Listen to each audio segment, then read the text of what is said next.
Ya, jadi kita mendapatkan laporan dari masyarakat bahwa ada benda yang mencurigakan diletakkan di Jalan Banitan.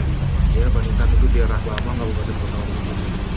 Kemudian didatangi oleh tim patroli kita.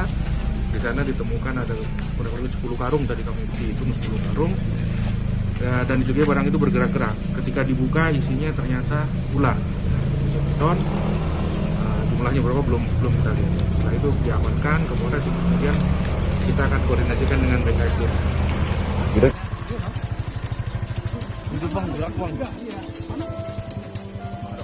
Mas, tolong dibuka mas. Coba iki bapak dulu.